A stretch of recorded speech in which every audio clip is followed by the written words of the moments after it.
உள்ளுக்குள்ள இருக்கிற ஒரு டியூப் பிடுங்கிச்சுன்னு வைங்க, எதுவுமே வராதப்போ.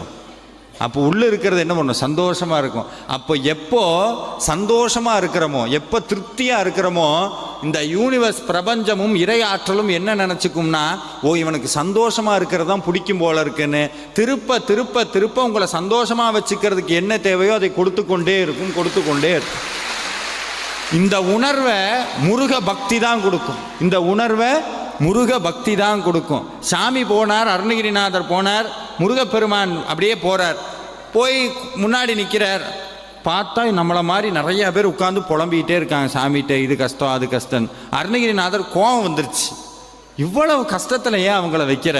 முருகப்பெருமானை திட்டணும்னு நேரம் போனார். ஆறுமுகம் ஆறுமுகம் ஆறுமுகம் ஆறுமுகம் ஆறுமுகம் ஆறுமுகம் என்று பூதி ஆகமணி மாதவர்கள் பாதமலர்